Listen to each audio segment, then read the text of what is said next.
Basic ব্যাংকের একটা যদি আমি উদাহরণটা দিই, বেসিক ব্যাংকের সমগ্র টোটাল ডিপোজিট ছিল প্রায় 15,000 কোটি টাকার কাছাকাছি।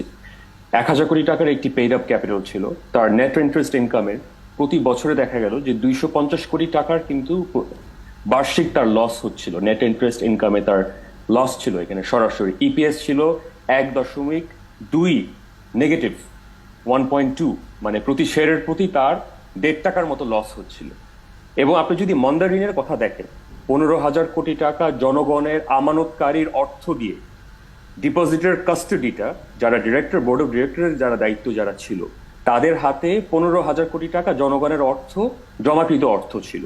এখান থেকে প্রায় 14,000 কোটি টাকা ঋণ বরাদ্দ করা হলো। 14,000 কোটি টাকা ঋণ বরাদ্দর ভিতরে দেখা গেল যে প্রায় 8,500 কোটি টাকা বর্তমানে ব্যাড লোনস হিসাবে চিহ্নিত করা আছে। তো আমার একটা পরিষ্কার করে প্রশ্ন যে দেখেন, মার্জার যে কথাটা বলা হচ্ছে, এখন আপনি ব্র্যাক ব্যাংকের সাথে মার্জার হবে বা ভালো একটা স্বনামধন্য একটি প্রতিষ্ঠানের সাথে যখন মার্জার হবে, এই ব্যাড লোনগুলো যেখানে আছে, আমানতকারীর যে জমাকৃত অর্থ ছিল সে অর্থ তার অর্থ নেই।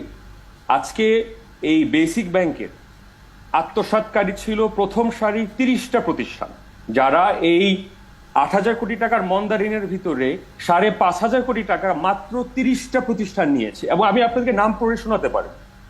আমাদের বাড়ি লিমিটেড গ্রুপ 709 কোটি টাকা, new Dhaka city development group 342 কোটি টাকা, এমারেল্ড অটো ব্রিক্স 233 কোটি টাকা, আলী গ্রুপ 229 কোটি টাকা। 30টা নামে আমরা না যাই। এরকম যে 10টা যে প্রতিষ্ঠান যে রয়েছে এবং 30টা যে প্রতিষ্ঠান রয়েছে এই বেসিক ব্যাংকের সাথে, যারা সরাসরি জনগণের অর্থ আত্মসাৎ করেছে, তাদেরকে এখনো কেন বাংলাদেশ ব্যাংক অ্যারেস্ট ওয়ারেন্ট সরকারের মাধ্যমে আইন পাশ করে কেন অ্যারেস্ট ওয়ারেন্ট বের হয়নি? আপনি দেখবেন ভিয়েতনামে মাত্র $12 বিলিয়ন আত্মসাৎকারী মিস ল্যাং, তার মাত্র মৃত্যুদণ্ড প্রাপ্ত একটি প্রজ্ঞাপন জারি করা হয়েছে, ডেথ সেন্টেন্সিং হয়েছে। হ্যাঁ, আমরা বর্তমানে দেখেছি হলমার্কের যারা আসামি ছিল তাদেরকে মাননীয় আদালত এটাও বলেছে যে ভবিষ্যতে ডেথ সেন্টেন্সের অবস্থায় যেতে পারে। দেখেন, দিজ আর ফাইন্যান্সিয়াল ক্রিমিনালস, তাদের সাথে কোনো ধরনের সিম্পাথির কোনো জায়গা থাকে না। যারা জনগণের টাকা আত্মসাৎ করতে পারে, মেরে খেতে পারে, তাদেরকে অবশ্যই কঠোর শাস্তি দিও। আমার একটা প্রস্তাবনা থাকবে, মার্জার করার আগে সর্বপ্রথম তাদের পার্সোনাল অ্যাসেট বাজেয়াপ্ত করা উচিত। যদি দেশের মানুষের অর্থনীতিটাকে সাবলীলভাবে ভবিষ্যতে একটা সাস্টেইনড প্রোগ্রেশনের দিকে আপনি আগাতে চান, এদের সাথে কোনো সিম্পাথি দেখার কোনো সুযোগ নাই। বাংলাদেশে তো আমাদের 18 কোটি মানুষ, এই স্বনামধন্য ডিফল্টার রয়েছে মাত্র 5,000 থেকে 6,000, 0.0001%। এই পচা আমগুলাকে যদি আমরা চিহ্নিত করে ধরতে না পারি, আমি এখানে 5 জনের নাম বললাম, 5টা প্রতিষ্ঠানের নাম বললাম, প্রথম কাতারে যে ডিফল্টের 1, 2, 3, 4, 5 প্রথম সারি, প্রত্যেকটা ব্যাংকের এরকম ক্লাসিফিকেশন লিস্ট আছে। আপনারা উন্মুক্ত করেন, গণমাধ্যমে বিজ্ঞাপন দেন, বাংলাদেশ ব্যাংকের বিজ্ঞাপন দেওয়া উচিত। এদের অর্থ, এদের পার্সোনাল অ্যাসেট যদি আপনি বাজেয়াপ্ত করেন, তখন দেখবেন যে ব্যাংকের টাকা আবার ব্যাংকে তখন ফেরত আসা শুরু হবে। না হলে যতই মার্জার আমরা করার চেষ্টা করি না কেন, এই যে 15,000 কোটি টাকাটা, এর ভিতরে তো 9,000 কোটি টাকা নাই হয়ে গিয়েছে। আপনি সংযুক্ত করছেন ভবিষ্যতে 6,000 কোটি। ডক্টর সাইম, আমার যে প্রশ্নটি ছিল সেটার যদি একটু উত্তর দেন, কারণ এটি দর্শকদের, জনগণের আসলে ভীষণভাবে কৌতূহল যে একটি সবল ব্যাংক কেন একটি দুর্বল ব্যাংকে নেবে। না, আপনি যদি দেখেন first security bank in America, তাদের সাথে কিন্তু জেপি মর্গানের কিন্তু একটি মার্জার হয়েছিল। এবং আপনি যদি সিলিকন ভ্যালি ব্যাংকও দেখেন, তাদের $200 বিলিয়ন অ্যাসেট ছিল। তো merger is a very acceptable concept. কিন্তু বাংলাদেশে তো লাভটি কি? বাংলাদেশে আমাদের বর্তমানে এই যে বেসিক ব্যাংকের যে 6,500 কোটি টাকা, যেটা বর্তমানে আমাদের বলা যায় রিজার্ভ রেশিও বলেন, আপনি স্ট্যাচুটরি রিজার্ভ দেখেন, প্রত্যেকটা মেট্রিক অনুযায়ী নতুন একটা ব্যাংকের সাথে যখন সংযোজন করা হবে, অবশ্যই it has to be with the consent of the merging banks. তাদের একটা উইলিংনেস তো থাকতে হবে। আজকে ব্র্যাক ব্যাংক বলেন, আপনি এক্সিম ব্যাংক বলেন, যেই ব্যাংক তাদের সাথে মার্জার করতে যাচ্ছে, তাদের অবশ্যই তাদের ব্যালেন্স শিটের সাথে এই মন্দা ঋণগুলোর যখন সংযোজন হবে, এটা কিন্তু তাদেরও কিন্তু ব্যালেন্স শিটে কিন্তু ক্ষতিগ্রস্ত হওয়ার সম্ভাবনা থাকে। প্রশ্ন হচ্ছে যে দেখেন, আমরা কিন্তু সমস্যার মূল জায়গাটা যেতে পারছি না। এই যে মার্জার ইজ আ সিম্পটোম্যাটিক সলিউশন, যে আমার এখানে জ্বর আসছে, আমি এখানে মানে জোড়াতালি দিয়ে মার্জারের কথা বলছি, কিন্তু সমস্যার মূল কথা হচ্ছে আমার এখানে রিপ্যাট্রিয়েশন অফ ফান্ডস কি করে করবে। এখানে সরকার কেন জোরভাবে জোরদার ভাবে অবস্থান নিচ্ছে না, কঠোর অবস্থান কেন নিচ্ছে না? বাংলাদেশ ব্যাংক কি এখানে দায়ী থাকবে না? Doctor Jamaluddin, just a question referring to you. মানে মে মাসের 2 তারিখ থেকে পার্লামেন্ট শুরু হচ্ছে, আমার ধারণা এখানে এই বিষয়ে আলোচিত হবে এবং আলোচনায় আসবে, স্ট্যান্ডিং কমিটিতেও আসবে আমার ধারণা। কাজে তখন হয়তো আরো বিষয়গুলো স্পষ্ট হবে, কিন্তু বলেছে যদি দাবি না মানা হয় তাহলে উত্তরাঞ্চল অচল করে দেওয়া হবে, এমন একটি হুঁশিয়ারি দিয়েছে। এটি আসলে কি? এটা রাজনীতির ভিতরে পড়ে, অচল করে দিতে বলে, এটি অর্থনীতির মধ্যে পড়ছে না। আমরা অচল করে দিতে বলে, এক্স্যাক্টলি জনগণই শায়েস্তা করবে, যাদের অর্থ আমানতকারীরাই শায়েস্তা করবে। আন্দোলন কয়জন করে আমরা দেখতে চাই। যদি ধারণা দিতে পারেন যে আগামী দিনে আসলে কতগুলো খারাপ ব্যাংককে এরকম আত্মসমর্পণ করে নতুন সঙ্গীর সাথে যুক্ত হতে হবে? ধন্যবাদ। জি দেখেন, বাস্তবতা হচ্ছে, দেখেন একটা ব্যাংকে যখন আপনি বিবেচনায় নিবেন খারাপ বা ভালো বা মন্দ প্রকৃতির যে ব্যাংকগুলোকে, প্রথম দেখতে হবে আমাদের ব্যালেন্স শিট দেখতে হবে। ব্যালেন্স শিটের ভিতরে আমার এখানে total asset to liability ratio কিভাবে থাকছে, আমার নেট ইন্টারেস্ট ইনকাম কত পরিমাণে আছে, আমাদের নেট মার্জিন কি পরিমাণে আছে। ব্যাংকগুলো যেরকম যদি প্রফিটেবল যদি না হয়, আজকে আমরা একটা দেখলাম যে আমাদের ন্যাশনাল ব্যাংকের সাথে ইউসিবি ব্যাংকের একটি মার্জার হচ্ছে। ন্যাশনাল ব্যাংকের 2022 সালে টোটাল ডিপোজিট ছিল 48,000 কোটি টাকার সমপরিমাণ, এবং আপনি দেখবেন 2022 সালে সর্বোচ্চ লস ছিল ব্যাংকটি 3200 কোটি টাকার কাছাকাছি। ইপিএস ছিল নেগেটিভ 12 প্রতি শেয়ারের প্রতি 12 টাকা লস করছিল গ্রাহক এবং বিনিয়োগকারীরা। এমন একটি ব্যাংকের সাথে যখন আপনি একীভূতিকরণ আপনি করছেন, মনে রাখতে হবে প্রায় $5 billion ওয়ার্থ অফ ডিপোজিটের অ্যাসেটস। এখন ইংরেজিতে একটা প্রবাদ আছে, if you don't learn from history you are condemned to repeat it. ইতিহাস থেকে যদি আপনি শিক্ষা না নেন, ভবিষ্যতে আপনি এই ভুল কিন্তু আবার আপনি রিপিট করবেন। তো প্রথম আমার যে প্রস্তাবনা থাকবে, এই যে লোন ডিফল্টার যারা রয়েছে, যেটা ফাইন্যান্সিয়াল সেক্টরে ক্যান্সার বলা যায়, তাদেরকে সর্বপ্রথম চিহ্নিত করে, এবং সামাজিক বয়কটের অনেক কথা বলা হয়েছে, কিন্তু সত্যিকার অর্থে যারা জনগণের অর্থ নিয়ে, এটা কিন্তু সরাসরি জনগণেরই অর্থ, ডিপোজিট অর্থ মানে কিন্তু জনগণের অর্থ, যারা জনগণের অর্থ নিয়ে ছিনিমিনি খেলেছে, তাদের যদি দৃষ্টান্তমূলক শাস্তি না হয়, সামাজিক বয়কট দিয়ে কোনো হবে না। সাধারণ মানুষ বুঝবে কেমন করে তারা কারা? তারা কি যারা খারাপ ব্যাংক পরিচালনা করেছেন তারা?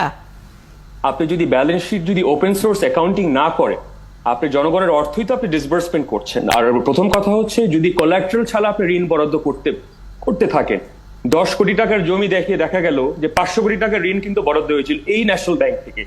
এরকম যখন উদাহরণ বারবার ক্রমাগতভাবে বাড়তে থাকে, তখন কিন্তু স্বাভাবিকভাবে একটি ব্যবসা যখন বিপাকে পড়ে যায়, তখন কিন্তু এর ভর্তুকি কিন্তু আমানতকারী কিন্তু শেষমেশ কিন্তু দিতে হচ্ছে। এখান থেকে বেরিয়ে আসার জন্য আমার প্রস্তাবনা থাকবে 0.5% অফ টোটাল ডিপোজিট, আমানতকারী সকল আমানতে 0.5%-এর বেশি অর্থ কোনো ব্যবসায় গোষ্ঠীকে এককভাবে দেওয়ার বিরুদ্ধে আমি সরকারের কাছে আমি দৃঢ়ভাবে প্রস্তাবনা যাচ্ছি। অর্থাৎ যেই ব্যাংকের 10,000 কোটি টাকার আমানত রয়েছে, 50 কোটি টাকার বেশি অর্থ বরাদ্দ কোনো ব্যবসার কাছে, কোনো প্রতিষ্ঠানের কাছে, কোনো একক ব্যক্তির কাছে কোনো সময় দেওয়া উচিত না। কারণ পোর্টফোলিও যদি আপনি ডিস্ট্রিবিউশন, যদি আপনি ডাইভার্সিফিকেশন যদি আপনি না করেন, কোনো এক ব্যবসা যদি কোনো কারণে হৃদরোগের আক্রান্ত হলো বা দেশ থেকে পলাতক অবস্থানে চলে গেল, ব্যবসা যদি বিপাকে পড়ে যায়, তখন কিন্তু দেখা যাবে ব্যাংকও কিন্তু বিপাকে পড়ছে। ব্যাংক বিপাকে পড়া মানে কিন্তু আমাদের গ্রাহকরা বিপাকে পড়ছে, ডিপোজিটর কিন্তু এখানে বিপাকে পড়ে যেতে পারছে।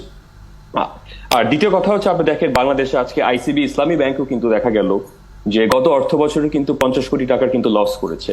আপনি রূপালী ব্যাংক, এত বড় ব্যাংক, আমাদের মাত্র 28 কোটি টাকার এখানে নেট প্রফিট হচ্ছে। এরকম যে, এবং নেট প্রফিটটা কেন কমে আসছে? সিম্পলি বিকজ অফ ডিফল্টারদের ধরছে না। আমরা কিন্তু জানি, চিহ্নিত করা হচ্ছে, ব্যালেন্স শিট যখন দেখছে, তখন কিন্তু বাংলাদেশ ব্যাংকও জানে, যারা বোর্ড অফ ডিরেক্টরস যারা আছে তারা সকলে কিন্তু জানে যে আমানতকারীর অর্থ কাকে কত অর্থ বরাদ্দ করা হয়েছে, কিন্তু কোনো কিন্তু গ্রহণযোগ্য কঠোর কোনো ধরবার দায়িত্ব কার?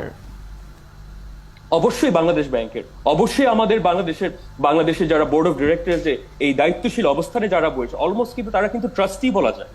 জনগণের অর্থ যারা ম্যানেজমেন্টের কাস্টোডিয়ান হিসাবে আছে, তাদের কিন্তু ট্রাস্টি হিসেবে বলা যায়। তো এই যারা বোর্ড অফ ডিরেক্টর যারা এইভাবে লোন স্যাংশন করে দিয়ে গেছে, এবং কোলাটেরাল কোনো ভ্যালু ছাড়া, আবার বলছি যে 10 কোটি টাকার একটি জমি দেখিয়ে দেখা গেল যে পূর্বাঞ্চলে 10 কোটি টাকার জমি দেখে 500 কোটি টাকার ঋণ নিয়ে বসে আছে।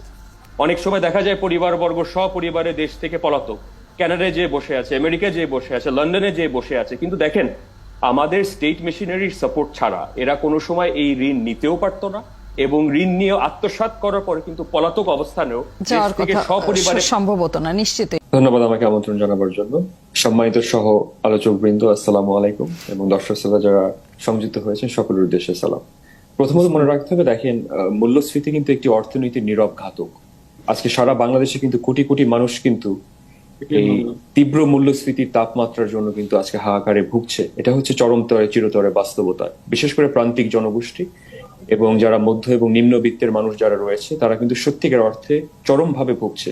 এখন মনে রাখতে হবে, আজকে আমি অত্যন্ত খুশি হয়েছি যে আমাদের ভোক্তা অধিকার পরিষদের মহাপরিচালক এখানে উপস্থিত আছেন, আমাদের সম্মানিত এক্সেলেন্সি এখানে উপস্থিত আছেন। কিন্তু আমাদের আসলে সত্যিকার অর্থে এখানে ভোক্তা অধিকার পরিষদের কতটুকু করার কিছু আছে, যখন সত্যিকার অর্থে এই পলিসিগুলা কিন্তু আমাদের এখনো পর্যন্ত একটি সুস্পষ্ট মুদ্রানীতি বাংলাদেশে এখনো প্রয়োগ করা হয় নাই মূল্যস্ফীতিকে নিয়ন্ত্রণ করার জন্য।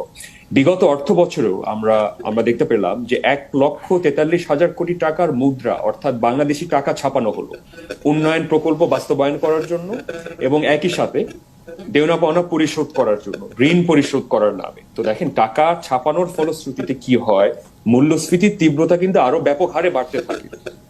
এবং বর্তমানে আপনি দেখেন আজকে 1 কেজি মাংসের দাম 750 টাকার কাছাকাছি, আজকে 1 ডজন ডিমের দাম প্রায় 180 টাকা অনেক জায়গায়। তো সত্যিকার অর্থে যে বাস্তবতা, যে বিষয়টা আসলে পলিসি প্রেসক্রিপশন যেটা আমাদের সবার আগে দরকার, সেটা হচ্ছে একটি সুস্পষ্ট একটি মুদ্রানীতি, খালি ঘোষণা না, একটি সুস্পষ্ট একটি মুদ্রানীতি প্রয়োগের এবং বাস্তবায়ন করার জন্য সরকারের পদক্ষেপ, কেন্দ্রীয় ব্যাংকের পদক্ষেপটি নিতে হবে। আর দ্বিতীয় কথা হচ্ছে মনে রাখতে হবে যে আমরা একটি মুক্ত বাজারে আমরা বসবাস করি। এটা একটা free market economics, free market ডাইনামিক্সে আমরা বসবাস করি। আমি আজকে মাংসের মূল্য যদি আমি 300 টাকা নির্ধারণ করে দিই, আজকে যারা ব্যবসায়ী আছে তাদেরকে যদি চাপ প্রয়োগ করি, আপনি কিন্তু সেই দামটা কিন্তু সারা বাংলাদেশে ধরে রাখতে পারবেন না। এটা সম্পূর্ণভাবে অবাস্তব। এই ধরনের এক্সপেকটেশনটা যখন আমরা করি, আমাদের সম্মানিত মহাপরিচালকের উপর যতই আমরা চাপ প্রয়োগ করি, এটা বাস্তবায়ন করে এখানে মাল্টি ডাইমেনশনাল ফ্যাক্টর আছে, ইন্টারন্যাশনাল মার্কেটের এখানে ফ্যাক্টর আছে। আপনি সুগার প্রাইস গ্লোবাল ফাইন্যান্সিয়াল মার্কেটে আপনি দেখেছেন যে বেড়ে গিয়েছে। তো যখন আপনার তার পরবর্তীতে মূল্যস্ফীতি নিয়ন্ত্রণ করার ব্যর্থতার ফলশ্রুতিতে কি হলো, যখন আমার টাকার মূল্য ডলারের বিপরীতে পতন ঘটলো, প্রায় দেখা যায় 30 থেকে 35% ঘটলো। আমি $1 আগে আমার মূল্য ছিল 86 টাকা 90 টাকা, আজকে আমার $1 জন্য আমার ক্রয় করতে হচ্ছে 116 টাকা দিয়ে। তো স্বাভাবিকভাবে আমার আমদানি খরচ কিন্তু আমি আজকে ব্যয় মেটাতে পারছি না। আমদানি খরচ বৃদ্ধি করার ফলশ্রুতিতে কি হলো, আমার অপারেটিং কস্ট আমার বৃদ্ধি করে গেল, প্রোডাকশন কস্ট আমার বেড়ে গেল, এবং একই সাথে আমার অতি মুনাফার লোভের যে কথাটা বললেন, এটা আমি অবশ্যই আমরা ইকোনমিক পলিসি মেকিং আমরা সকলে একটি ফ্রি মার্কেট ইকোনমিক্স আমরা বিশ্বাস করি যে ব্যবসায়ীরা মুনাফার দিকে তো তাকাবে। তবে কথা হচ্ছে যে আমরা বাংলাদেশে এখন পর্যন্ত অবৈধ কিছু সিন্ডিকেট আছে যেটা আমরা এখনো পর্যন্ত ভাঙতে পারি নাই, সক্ষম আমরা হই নাই। এবং আগামী দিনে আমার একটি ক্লিয়ার পলিসি প্রেসক্রিপশন, যেহেতু আমরা পেঁয়াজের বাজার নিয়ে কথা বললাম, দেখেন আজকে আমাদের 48% মানুষ জনসাধারণ, বাংলাদেশের জনসাধারণ কিন্তু আজকে কৃষি খাতের সাথে সম্পৃক্ত। তো মূল কথা হচ্ছে যে আমরা কেন এখন পর্যন্ত স্বয়ং সম্পূর্ণ হতে পারলাম না। হ্যাঁ, আমি বুঝলাম যে আমার বিদেশ থেকে আমার চিনি আমদানি করে আনতে হচ্ছে, 1 লক্ষ মেট্রিক টনের চিনি উৎপাদন করার সক্ষমতা বাংলাদেশে রয়েছে, কিন্তু 19 লক্ষ মেট্রিক টন বিদেশ থেকে আমদানি করতে হচ্ছে। এবং আমি চিনির বাজারে যে দাম বেড়ে গেছে সেটা নিয়ে আমি অস্বীকার করছি না, বৈদেশিক চাপ রয়েছে, ইউক্রেন রাশিয়ার যুদ্ধ ছিল, ইত্যাদি ইত্যাদি ইত্যাদি। তবে বাংলাদেশে যে পণ্যগুলো আজকে আপনি মাছের দাম বৃদ্ধি করা বা মাছের দাম যেভাবে বেড়ে গিয়েছে, এটা কিভাবে আমরা ডিফেন্ড করব, এটা কোন কারণে হচ্ছে? সবার আগে যদি আপনি সিন্ডিকেট ভাঙতে চান, আপনি মনে রাখতে হবে যে এখানে একটি আন্ডারলাইং কিছু মার্কেট মেকানিজম আছে। আপনি মূল্যস্ফীতি নিয়ন্ত্রণ করার জন্য আজকে কেন্দ্রীয় ব্যাংক কি করেছে? আমি বুঝলাম যে ভোক্তা অধিকার থেকে আমরা ব্যাপক হারে এখানে সারা বাংলাদেশে ওনারা পদক্ষেপ নিচ্ছে সিন্ডিকেট গুলা ভাঙার জন্য, কিন্তু আমার যে টাকার মূল্যর পতন তো আপনি ধরে রাখতে পারছেন না। আজকে কিছুদিন আগেও ছিল 105 টাকা 106 টাকা, আজকে ব্যবসায়ীদের আমদানি করতে বলছেন 116 টাকা। তাদের ব্যাপারটা কিন্তু দেখতে হবে এখানে। অবশ্যই এখানে এটা একটা রিপল এফেক্ট হয়। দেখেন অনেক পোল্ট্রি ফার্মের সাথে আমরা কাজ করেছি, আমি সারা বাংলাদেশে সফর করেছি, এবং অধিকাংশ পোল্ট্রি ফার্মার বলছে আমার চেক ইন ফিড যখন 25% 30% আমদানি খরচ বেড়ে যায়, তখন তারা বলছে আমার মূল্যের দাম বাড়বে না তো আমি কি করব? দেখেন, বাস্তবতাটা হচ্ছে যে আমরা কিন্তু এই সিন্ডিকেটের যে কথাটা বলছেন, আমরা একটি অভিজাত তন্ত্রকে বিরাজ করতে সেই পরিবেশটা আমরা সৃষ্টি করে দিচ্ছি। আজকে বড় বড় শিল্প গোষ্ঠীর কাছে আজকে লক্ষ লক্ষ কোটি টাকা ঋণ বরাদ্দ হচ্ছে। তো আপনি এখানে, আমরাও কমপ্লেন করছি, আমরা সকলে আমরা ভুক্তভোগী, কিন্তু সারা বাংলাদেশে নীরব একটি জনগোষ্ঠী কিন্তু ভুক্তভোগী। কিন্তু আজকে আমরা কিন্তু সকলে কিন্তু আমাদের জমাকৃত আমানতকৃত অর্থ দিয়ে কিন্তু এরা ব্যবসা করছে। তো আমরা কেন্দ্রীয় ব্যাংকে আমরা কেন আমরা একটা স্মারকলিপি দিচ্ছি না? তো তো বাস্তবতা এটাই যে আমরা সুযোগটা তৈরি করে দিয়েছি বলে কিন্তু এরা সুযোগ নিতে পারছে। হ্যাঁ, কিছু সংখ্যক ব্যবসায়ীর জন্য যে আমরা আজকে লাগাম ভাবে আমি সকলকে, এখানে যে ক্ষুদ্র ব্যবসায়ী নাই, ক্ষুদ্র মাঝারি শিল্প নাই, তাদের কথা কিন্তু আমাদের চিন্তা করতে হবে। এখানে আমাদের অনেক ব্যবসা, আমি ব্যক্তিগতভাবে চিনি একজন খামারির যেই ব্যবসা করে, জি। উনি বলছে ওনার অতীতে 5% ওনার মুনাফা ছিল, আজকে ওনার কোনো মুনাফা নেই। তো তার কথা তো আমার ভাবতে হবে। আর মূল কথা হচ্ছে, আমি ক্রিমিনাল ধরতে যেয়ে কিন্তু আমি সিভিলিয়ান মেরে ফেলতে পারি না। তো আজকে আমি অলিগার্ক যারা রয়েছে, যারা মনোপলি সৃষ্টি করেছে, যারা সিন্ডিকেট ধরতে যেয়ে যাতে আমরা মধ্যবিত্ত, নিম্ন মধ্যবিত্ত যারা ব্যবসায়ী রয়েছে তাদেরকে যাতে আমরা আঘাতগ্রস্ত যাতে না করি। আর বাংলাদেশে যেটা আছে, ডক্টর সায়েম যেগুলো বললেন, আমাদের মুদ্রানীতির কথা বললেন, বাংলাদেশ ব্যাংকের ডলারের বিষয়গুলো বললেন, এগুলো অনেক কিছুই যৌক্তিক, সত্যিকার অর্থেই যৌক্তিক অনেকগুলো বিষয় আছে। সকলকে ধন্যবাদ জানাতে চাই, এবং দর্শক আপনারা ছিলেন, নিশ্চয়ই আগামীতে কথা বলার সুযোগ হবে। ভালো থাকবেন 71। ধন্যবাদ আপনাকে এবং দর্শক শ্রোতা যারা সংযুক্ত হয়েছেন সকলের উদ্দেশ্যে সালাম। তো প্রথমত মনে রাখতে হবে যে আমরা বিগত দিনে আমাদের প্যারাডাইস পেপারে কিন্তু আমাদের নাম তালিকা কিন্তু প্রকাশিত হয়েছিল। তার পরবর্তীতে কিন্তু আমরা দেখেছি যে প্যানামা পেপারসে কিন্তু তালিকা কিন্তু আমরা প্রকাশিত হতে দেখেছি। কিন্তু তার পরবর্তীতে জাতীয় জানে, আমিও জানি, দর্শক শ্রোতা যারা সংযুক্ত হয়েছে সকলে দেখতে পাচ্ছে যে কোনো গ্রহণযোগ্য কিন্তু কোনো ব্যবস্থা কিন্তু নেওয়া হয়নি। এবং তার পরবর্তীতে আমার বলতে হয় যে উপসর্গ এবং রোগের কিন্তু আলাদা করে আমাদের চিহ্নিত করতে হবে। আজকে মানুষ কেন টাকা পাচার করছে আপনি দেখেন, বিবেচনা করে দেখে বাংলাদেশে আজকে সেন্ট্রাল ব্যাংকের গভর্নর এখন পর্যন্ত একটি সুস্পষ্ট একটি মুদ্রানীতি এখন পর্যন্ত প্রয়োগ করতে পারেনি। আমার ইনফ্লেশন আউট অফ কন্ট্রোল, মূল্যস্ফীতি সম্পূর্ণভাবে লাগামহীনভাবে বেড়ে যাচ্ছে। তারপরে আপনি দেখেন কারেন্সি ডিভ্যালুয়েশন, টাকার মূল্য ডলারের বিরুদ্ধে 1 বছরের ভিতরে 25% কিন্তু কোল্যাপস করেছে। স্বাধীনতার যেই স্তম্ভগুলো ছিল, সাম্য, মানবিক মর্যাদা এবং সামাজিক ন্যায় বিচার, মানুষ কেন বিদেশে চলে যেতে চাচ্ছে? আজকে যারা আমরা দেখতে পারি, যখন যারা সিটিজেনশিপ অ্যাকোয়ারিং এর জন্য বিদেশে চলে যায়, মানুষ ফেসবুক কমেন্টে কনগ্রাচুলেশনস বলে, যে বাংলাদেশ থেকে বের হয়ে যেতে পারলে একটি কনগ্রাচুলেটরি একটা নোটে তারা চলে যাচ্ছে। তো মনে রাখতে হবে যে আমাদের সরকারের পক্ষ থেকে, কেন্দ্রীয় ব্যাংকের পক্ষ থেকে আমরা কি করে ইনসেন্টিভাইজ করতে পারি যাতে বাংলাদেশে যারা নাগরিক যারা আছে তাদেরকে যাতে আমরা অর্থনৈতিক ন্যায় বিচার যেটা বলে, ইকোনমিক জাস্টিস যাকে বলে, ইকোনমিক ডিগনিটি যাকে বলে, অর্থনৈতিক আত্মমর্যাদাপূর্ণ জীবনযাপন কি সে বাংলাদেশে করতে পারছে নাকি, সেদিকেও কিন্তু আমাদের যথাযথ খেয়াল দিতে হবে। বাংলাদেশে আজকে এখন পর্যন্ত আপনি যদি পভার্টি ডেটা আপনি উত্তোলন করে দেখেন, উত্থাপন যদি আপনার সামনে করে, আজকে 8 কোটি মানুষ প্রায় কিন্তু পভার্টি ফ্রিঞ্জে চলে আসছে।